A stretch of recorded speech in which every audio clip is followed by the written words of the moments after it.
He is a double board certified in adult and child psychiatry. He is an Idaho Falls native who graduated from Skyline High School, so just down the road. What? He earned his medical degree from Des Moines University, completed his general psychiatry residency in Reno in 2013, and completed a fellowship in child and adolescent psychiatry. So, I'm going to let him tell any other things you want to tell about yourself, but thank you, Dr. Matthew Larsen. Welcome. Greetings, welcome. Okay, I have to one-up their joke because I do dad jokes all the time. What's the difference between roast beef and pea soup? Well, I can roast beef, but I know it's terrible. Okay, so let's see if this works. If we have slides. There's nothing yet. It's facing me. If we don't get them, we'll see if we can make them work. There's a PowerPoint slide supposed to be going with this. Do we know how to get that up and on?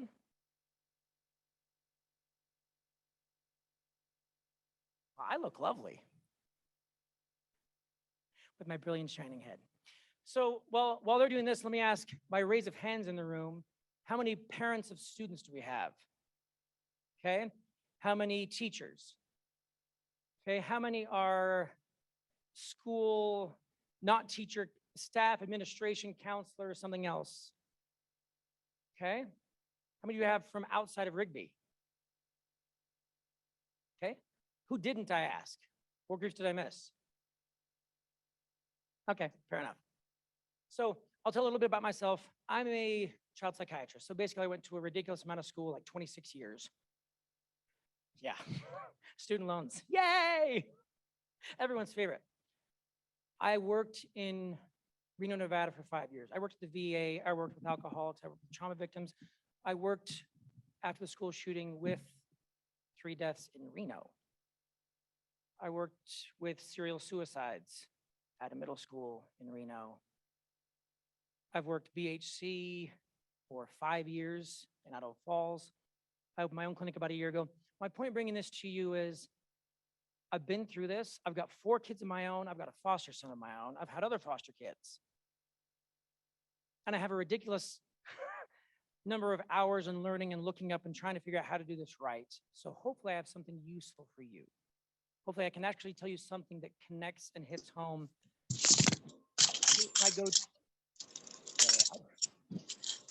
I hate when I go to a conference and they're like, how to help with physician burnout? And their answers are always, well, take more time for yourself and try yoga. I'm like, what the?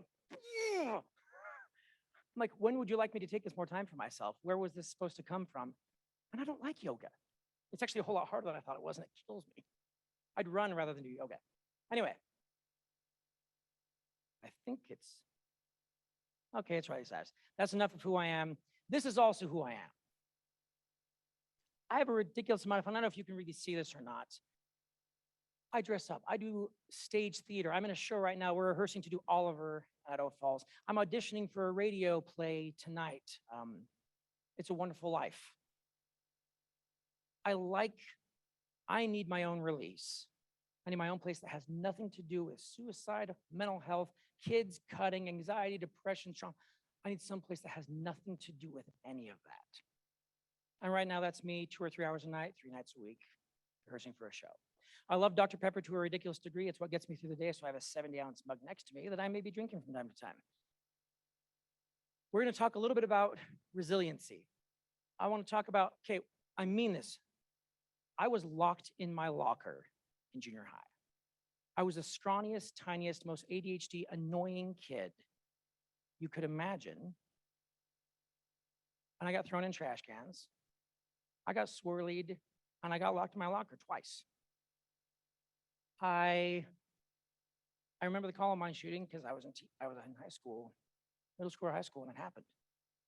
And then 9/11, and then in Hurricane Katrina, and the one later that year, I was interviewing for med school in Florida when Hurricane Rita came and knocked a tree through the spot where I was supposed to park my car. And I couldn't fly out. And then that was like, and then we have the housing crisis, and there's COVID, and there's I started looking at the traumas in my life. I was like, holy crap. And if I tried to look through the whole world, it'd be like, oh, well, there's a list of 3.2 million traumas that have happened. since I was a kid. And problems in the world are kind of like snow in Idaho. Is the snow going to happen? Is it going to happen every year? Is it going to fall on the roads? This is me and my friends at the local elementary riding the four-wheeler and sled. I'm not sure if that's actually legal. Please don't tell. You don't know which school it is. You can't tell them. You can have fun with the snow. You can find a way around it, or you can complain about it every single year when it comes around. The snow happens. We'll use that word instead. Snow happens. You can live with it. You can enjoy it. You can work around the crappy parts. You can complain about it. It happens. Religious or not, the Serenity Prayer is a lot of what I'm going to talk about. Can we accept the things we can't change? Can we change the things we can? And can we figure out what the difference is? The longer Serenity Prayer is even better because it goes into great detail. It's give me the courage to change the things I can that are worth changing. It goes longer. There's a much longer version. Google it. These are going to be the topics. If you were going to take a picture of a slide, this would be the one. Or write down these things because this is what we're going to talk about is each one of these points. Thoughts happen. Keep your mind where your body is. Everyone just wants to feel better. There are no bad emotions. Limits set us free. Life's conflicting messages. A ship is safe in harbor. And failure is the plan. I'll leave it for 1 second. Step to the side. I should ask, is the room dark enough and this bright enough? Okay.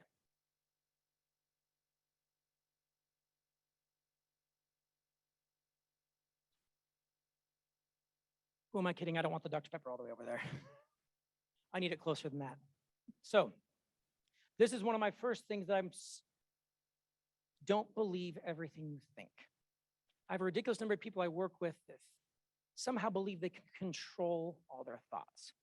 I don't know if that's from religion or from culture or where it comes from, but there's this belief that if I think this, I'm evil. If I think this, I'm good. I should think this. This is the proper thought. This is the good thought. I'm like, I don't know anyone who can control all their thoughts. You can choose to focus on something. You can direct your mind a direction, but you can't control every thought that goes in your head. And we think a whole lot of crap that's not true. We come up with tons of stuff, mostly about ourselves. Like I could be looking at you guys and going, they're not paying attention. She's not looking. She probably thinks I'm boring. She probably thinks I am the worst speaker in the world. She's not even writing about. And I can make up in my head all the things that someone else is thinking. They're probably whispering about me. Are they making fun of me for being bald? Do they not like that I'm bald? Do they like redheads? What about a red? Your mind can go on so many stupid long tracks, making up stuff. Don't believe everything you think. You can't control every thought. I want to spend a second on this to kind of prove the point. Your brain really does have two thinking systems, and there's a Nobel Prize winner who had this thought. Kahneman, I think is his last name. Anyway, you have your scanning mind. Your scanning mind is passive thought. It notices everything. Like when I stood up here, I noticed all of you. Could I tell you the number of people in the room? No. Could I tell you how many are wearing white shirts, blue shirts? No. How many? Have I seen you all? Yes. And actually, this does relate to trauma in a way, because what our minds usually do, it scans for anything unusual, dangerous, or interesting. I walked in, I looked, you look like a bunch of people who are from Idaho at a middle school in the gym. That's it. Nobody stands out. Nobody's got crazy hair. Nobody's naked. Nobody's threatening. There's nothing odd. It's like, yep, bunch of people. Okay, there's a few more officers than I'd expect because there's officers invited to this. Normal middle school, I wouldn't expect to see 7 or 8 police officers in the room. So that's one thing that stood out to me.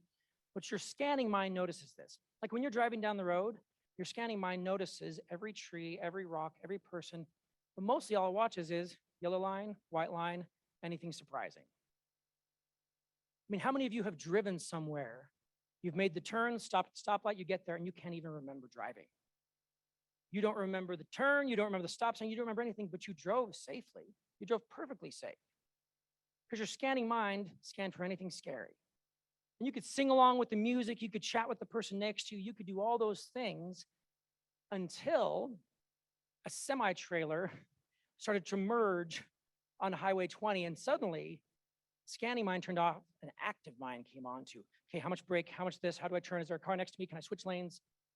You went into active thought instead of just passive scanning mind. Let me give an example. Okay, how many of each animal did Moses put on the ark? Say it out loud. Okay. Now, anybody disagree? Okay. Any biblical scholars of how many clean, how many dirty animals? Or what's the mistake in the question? You raised your hand. What is it? It was not Moses. It was Noah. Yes, I tricked you on purpose. What I wanted to say with that is your scanning mind, most people wouldn't notice the mistake. Because whether you're religious or not, most people are like, okay, he's asking a question, the ark, animals, and it's an old prophet, Old Testament guy. And Moses fits that category. So your mind goes, fits the category, nothing.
Can you hear?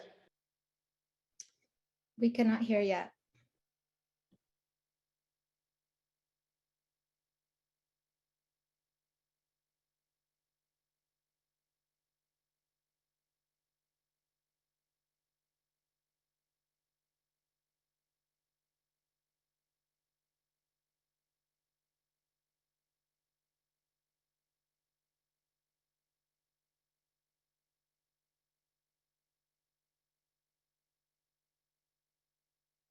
We cannot hear Dr. Larsen.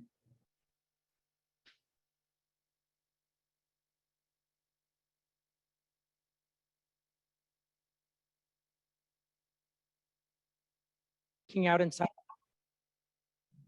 And I'm really, really worried about you. I'm probably going to check in a little more often than you're comfortable with. But if you can just give me a little leeway and I can ask you every week if you're doing okay. Because if we tell our kids, our friends, our class, everybody, the dilemma we're in, it goes better. Like if you can tell your kids, I don't know what to do. I don't know if you're freaked out of your mind or if you're fine. And if you want to go to school or if you want to homeschool, if you want to move to a different state, I don't know. I love you. I care for you. I want you to go to school. I want you to love it. I want you to succeed, but I don't want to put you in an environment that freaks the crap out of you. I don't want you to pretend you're doing okay when you're not, but I don't want to assume you're doing badly. And it makes it easy for your kids to tell you, I really am fine, or no, today was awful, or I was triggered by this thing I didn't even know existed. The smell, who knew that was going to come up? Because most of the time, the things that trigger our minds, by the way, the word trigger is way, way, way overused. Trigger, okay, it's Rigby. Everyone knows what a gun is and how it works.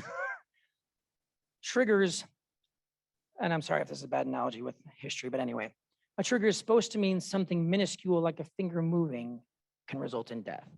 It is a tiny thing that has a massive response, a big action. So when you're talking about an emotional trigger, it's something like the whiff of cologne makes you feel like you're being assaulted again. And your body and your mind just completely locks up.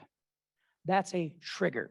Some tiny thing that is completely innocuous to everyone else, like me doing this with my finger, that doesn't mean a thing, in one instance, can have a huge, huge negative reaction. A trigger is not something that stresses you. Like if I say Trump or Obama or Clinton, those may stress you, but that's not a trigger. Now, if you went into a full emotional panic attack because I said the word, okay, that's a trigger.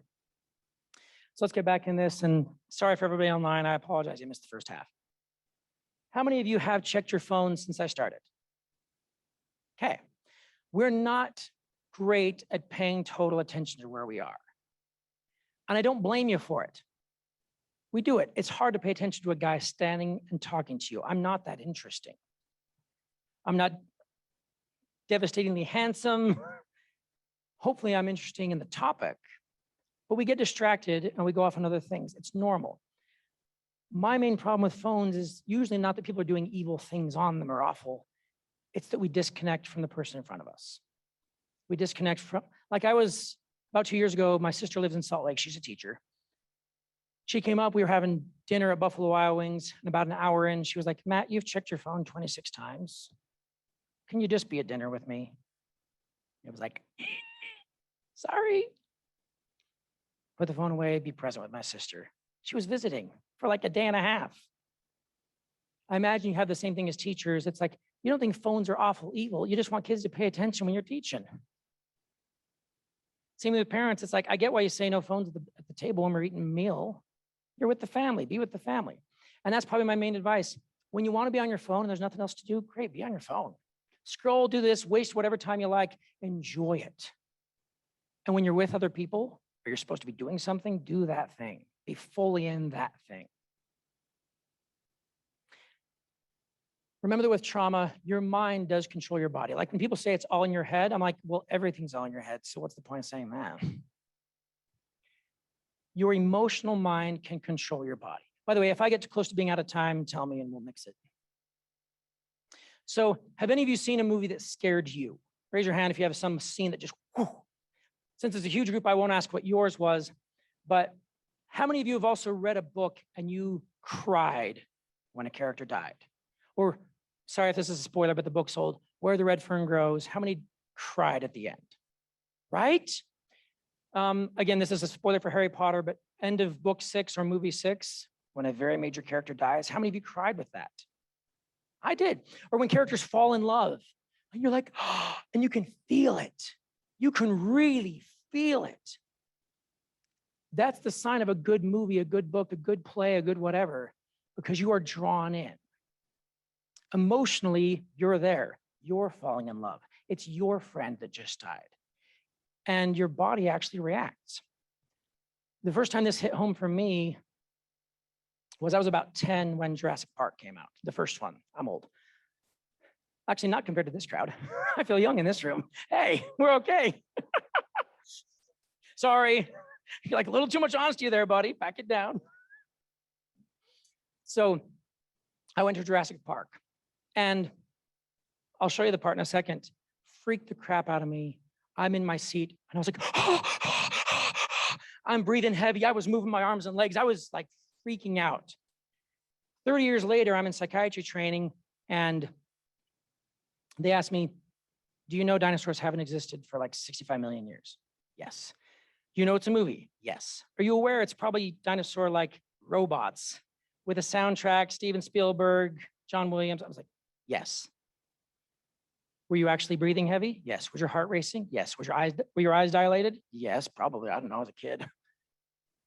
Were your arms and legs actually moving? Yes. If logically you know you were completely and absolutely safe. Do you guys remember the old movie theater in Idaho Falls where the aquarium is now, next to Fred Meyer? It was there. And they're like, were you in a movie theater in Idaho Falls completely and perfectly as safe as you could be unless some freak accident happened? Yes. Were you still freaking out physically? Yes. Our emotions can control our body physically in every way possible. Okay, there's a scene in the movie where a lady, like the dinosaurs have gotten out and they've attacked and all this, and they're trying to get the electrical fences back on. A woman goes down, turns all the power back on, and I believe the line she says is, Mr. Hammond, I think we're back in business. It's the moment of relaxation. We can finally calm down. We're all okay. And that happens.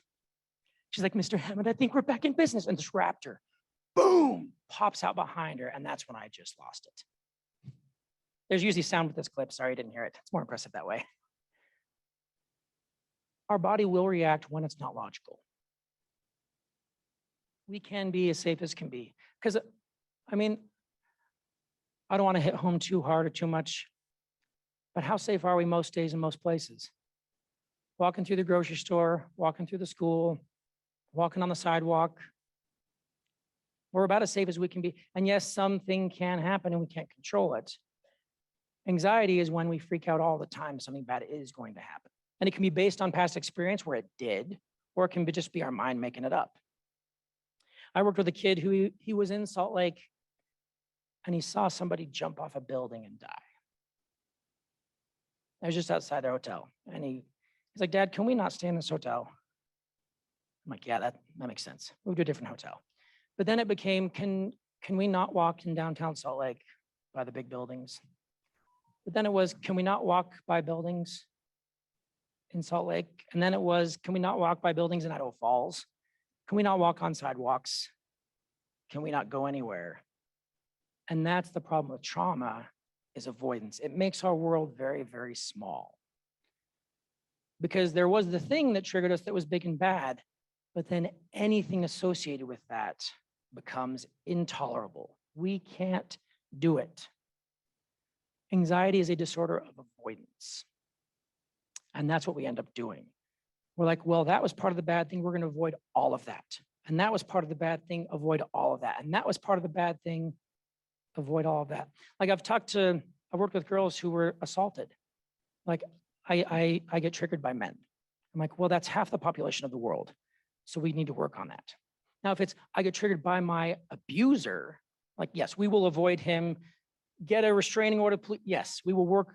That makes sense to avoid. But all men in the world is probably not going to work. So we have to work through that one. Well, I can't handle bald men. Well, that's still about a third of all men over about 50. So we probably can't avoid all bald men either. We got to work through that one. There is a movie all about trauma, all about panic disorder, anxiety, and avoidance. And I think you've all seen it. Anybody not seen Frozen in this room? Oh, we got one. Congratulations, sir. When you have kids, good luck. All day long, let it go, forever. This movie is all about trauma. What happens in the beginning? The girl learns this thing I have kills people. It almost killed my sister. I almost murdered my sister. And she learns, well, that must be bad. I have to avoid ice powers forever. They are evil, they are awful, they will kill people. I have to get rid of it. I have to hide it, have to glove it, have to conceal, feel. And what does the troll tell her? Love is the answer, connection, fear will be your enemy. And what do her parents do? Fear yourself, fear your power, fear this, avoid this. And then the parents die before they can figure out how to fix it. And then she shuts the door, shuts out the world, and then she can't handle anything. She doesn't learn how to handle people, how to handle public, how to go anywhere or do anything. The one day when she's supposed to be crowned and has to let people in the castle, full on panic attack, ice spike, scares everybody. And what's her answer? I'm too dangerous for all human beings. I need to go into the woods by myself in a castle away from everyone where I can't hurt anyone ever. Which is what people will do after trauma. They're like, I'm isolating in my room. COVID was like the best thing ever feeling wise for people with anxiety because they got to avoid everything. They don't have to go to church. They don't have to go to school. They don't have to go to work. They don't have to go to the grocery store. Like everything's like, but then they lost all their skills of how to manage church and school and people. And then when they had to go back, it was, that's the problem with trauma and anxiety. We all want to feel good, but I want to feel good now without messing up tomorrow. I could feel good by staying in bed all day and watching my favorite TV show and eating Oreos and drinking Dr. Pepper. Feel amazing. I could feel great by shooting cocaine, sleeping with multiple people, robbing a bank, stealing a car, driving to Vegas. It'd feel great for a day. But boy, the next day.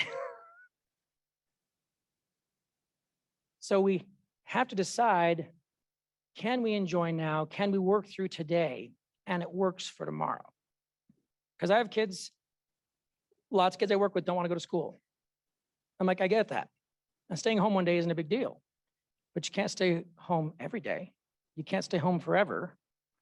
We at some point have to work through this. Homeschooling is wonderful if you planned to homeschool. If you're homeschooling to avoid the anxiety of school, that's not a good solution because then it is avoidance. It's like I tell introverts, it's like, if you want to be by yourself because you love it and it's awesome, great. Live by yourself and enjoy it. If you want to live by yourself because you can't handle people and you can't manage it and it's too anxiety provoking and sets you off, that's a mental health problem. We need to work on that. There are limits we can set in our own life that set us free. Like traffic laws, most of us don't like them, but does having a line down the middle of the road make traffic move faster or slower? Faster, because everybody can blitz.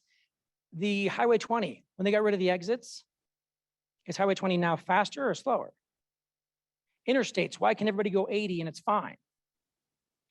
There's no exits, there's fences on the side. You can't ride a bike on the interstate. You can't do any of those things on the interstate. There's rules and there's limits. So everyone can go really fast and get where they're going. Limits give us freedom.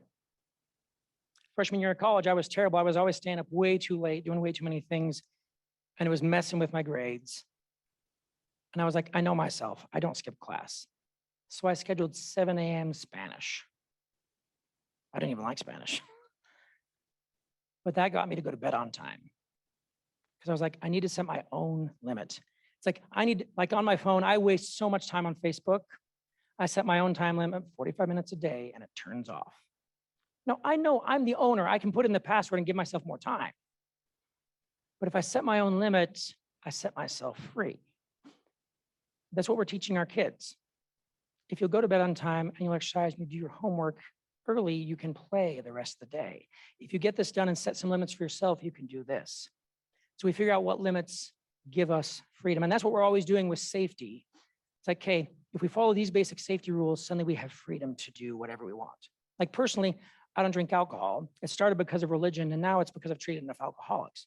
I don't care if you drink alcohol or not.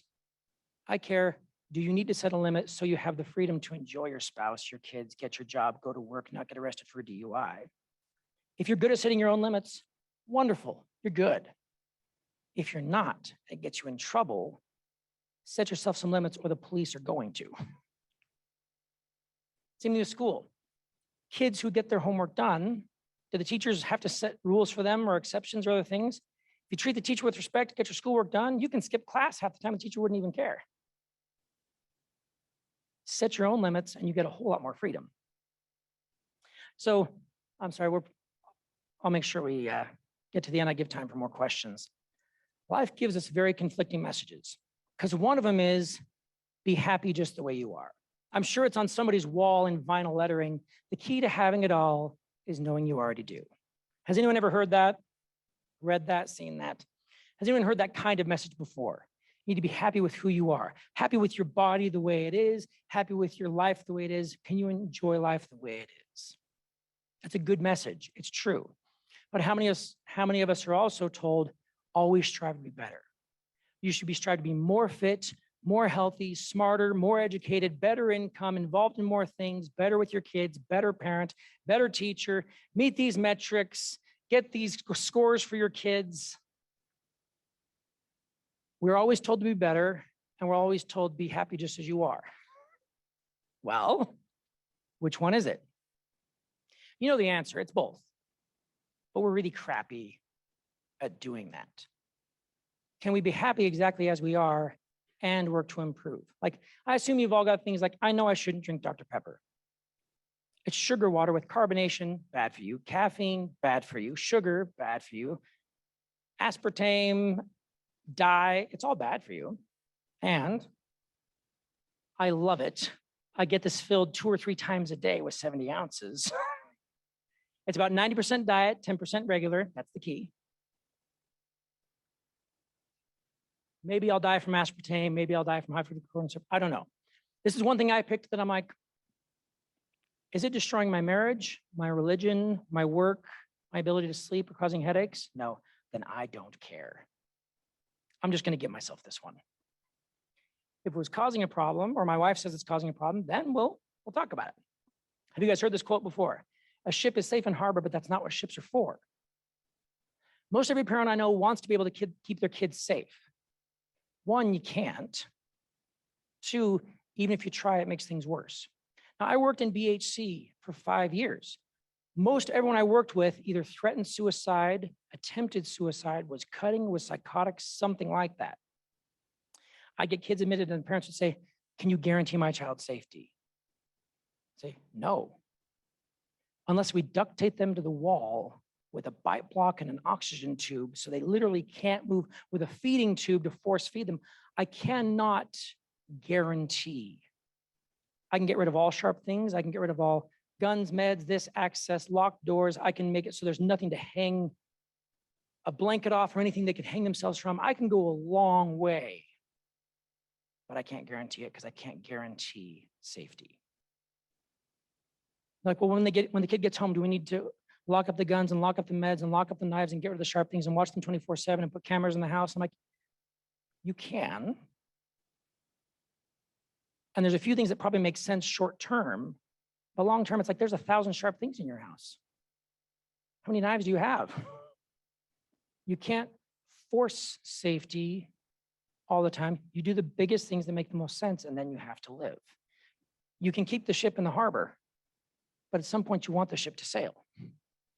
So how do we correctly and adequately make the safety we need and live life?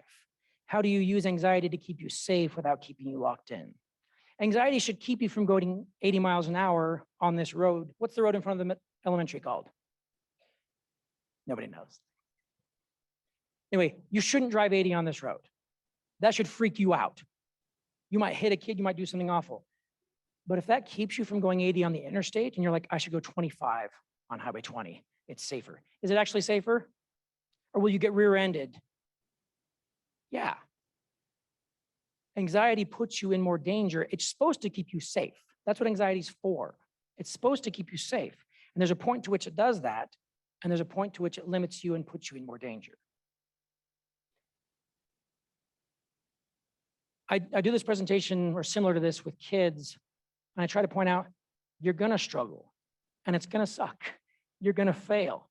You're gonna question everything. Like I work with parents who have lost a child to suicide, and they will ask themselves over and over again, they're like, if only I had listened, if only I checked, if only I'd woken up at 2 a.m., if only I hadn't gone to the grocery store, if only I hadn't, and they go through a million things they wish they'd done differently. I'm like, you were living life, you were trying hard, you were tired and you went to bed. I get that you're gonna feel that and that ache forever, but what else would you have done? You're gonna ask 1,000 times why me, you're gonna have bad days, there's traumas, and you're gonna go through events you wanna forget and you wish never happened. I like sports analogies because they're easy. Does anybody remember, what year was it? 2018, Virginia has never won a national championship in basketball. And they're the #1 team in the entire nation. And they get to the tournament, March Madness, NCAA tournament, 64 teams, and their #1 star, Kyle Guy, is there. They're going to win everything, and they lose to a college no one's ever heard of, the University of Maryland, Baltimore County. You're like, the who? They had never won a basketball championship. Their #1 season with the best chance, gone. Kyle Guy, the guy you see crying right there, got bullied horrifically on social media from the students at the school because this was their year. The alumni, this was their year. They were finally do something and he screwed it up. He was the failure. He's the one that messed up their one shot. He got suicidal, pulled out of school, canceled Twitter, canceled Facebook, canceled most everything to avoid the hate. And his coach and his parents and others worked with him. Now, granted, you can think of sports is not important and doesn't compare to any real trauma.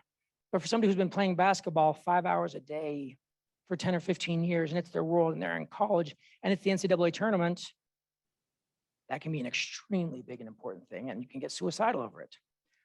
Guess what happened the very next year? He came back and they won the whole thing. They did have their first championship the year after they had their best team. My son, Spencer, he came to me one night about 10 o'clock and he says, I have a project due in the morning. What should I do? Go to bed.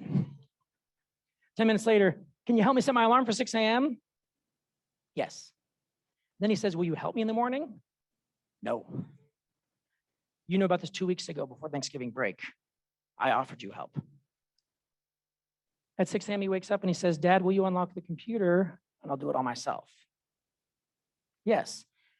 I opened it, and then I went and had breakfast, and I went to work, and I was like, I will give you the opportunity, but I'm not helping you at this point. You failed. You're going to get a bad grade. That's how this goes. And he very much, you can tell, wrote it himself, printed it out on the black and white printer at our house, taped it to the poster board, and was ridiculously proud of himself. I was like, this was supposed to be a lesson in failure, and he succeeded. Well, I guess it works anyway. I was like, I want him to know I support him. I love him. I'm here. And you're going to fail sometimes. You're going to screw it up, and I'm going to let you. And that happens. My daughter, you can't get paid for things in the house. You live in the house, I give you a bed, I give you shelter, I give you food. You don't get paid for chores. But I'll pay you to do the lawn because I hate doing lawn work, and I would pay someone else to do the lawn. So I'll pay my kids for the lawn. She's very good at mowing. Edging, however. Oh, this is her edging. And my point to her was, I'm raising kids, not grass.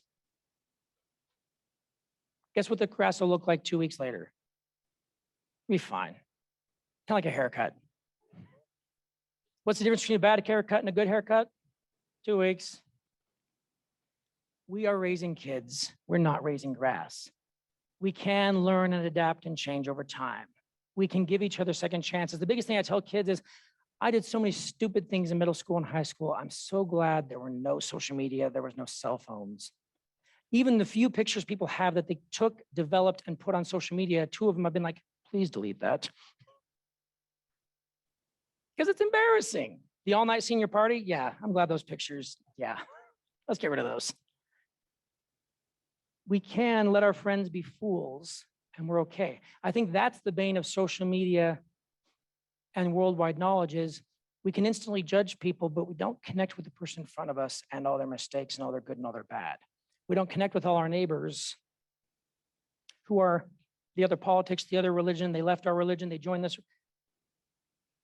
And we just kind of, well, I can connect with 3 million people online who superficially think like me. And we don't connect with the whole person that's complicated. And the whole kid and the whole teacher and the whole person. If there's a way to get that back, that's why I love sports, theater, plays. You connect with people. Like, I did theater at BYU, Idaho. Guess how many of my classmates were gay? And Mormon at BYU, Idaho. It's theater. There's a lot of us.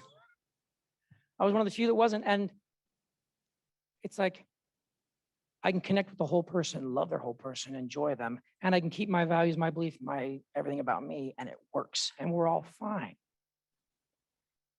I want to leave this up and we'll go to questions. If there's any time or if we need to do a break, we can do a break. One is what I actually mentioned at the beginning. Don't compare pain. If ever there was a useless thing, somebody's like, well, I went through this. Yeah, well, that's nothing. You didn't go through, and they mention their thing. It's like, what the?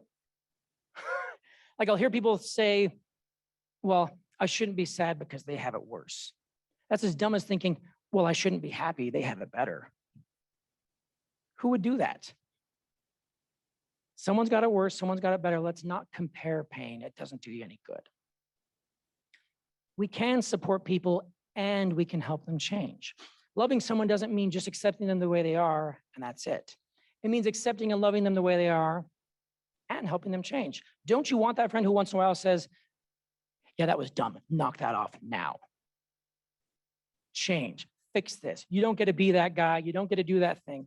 We need the friend who we know they actually care about us and love us as a person, and so they get to correct us. But the stranger walking down the street who yells at you, you're not going to listen to that person. You don't correct people who aren't close enough. It's like, I think it was Christian Bale that said, anybody who has a problem with me, call me and we'll figure it out. If you don't have my phone number, you don't get to have a problem with me. It's like, that's pretty accurate. Once I realized how much time I was wasting on Facebook fighting about things that I had zero control over, like zero influence, I was like, I'm letting myself get angry and upset. And I have no influence. Like my influence on anything national, I'm like, I get a vote for my state folks every 2 to 6 years and national every 4 years. That's about the only influence I have.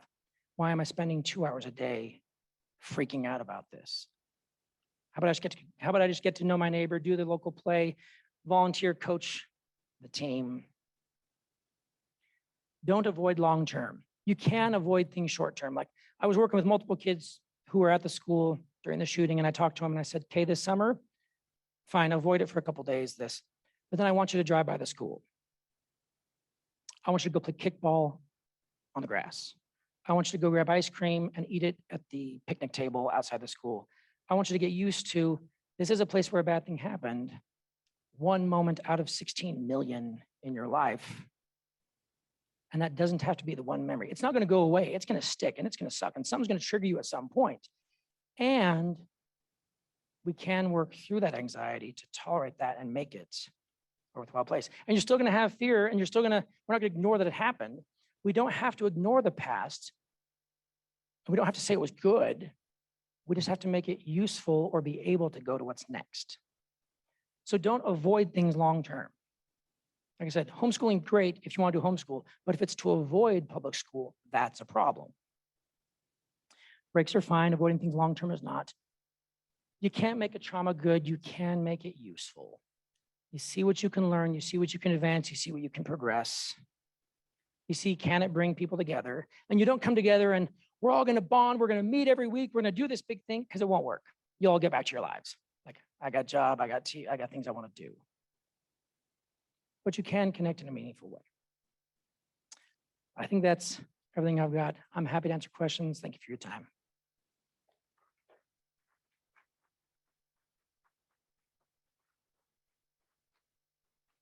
I can take questions in the room, or if there's questions online, or if we're already past time, we can be done. 1 minute, I'm sorry.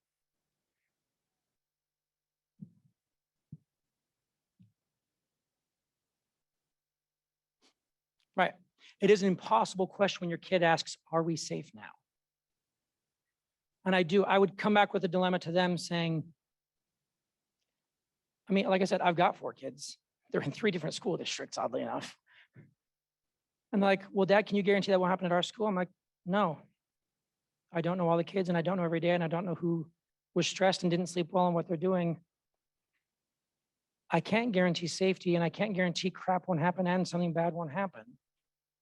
I can guarantee that avoiding it isn't any better.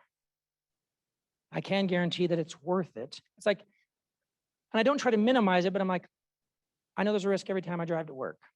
I know there's a risk every time I have to accept that level of risk. And I tell my kids, like, now it's hit home because it came closer to home. It's been here. It actually did happen. It's not this made up anxiety. It occurred.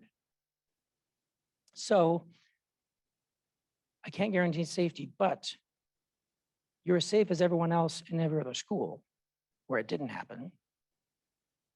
You're as safe as you were the 5,000 days before when everyone went to school. And you're the same as this. It's like, if you need a day off, you need me to pick up ice cream, great, we'll do it.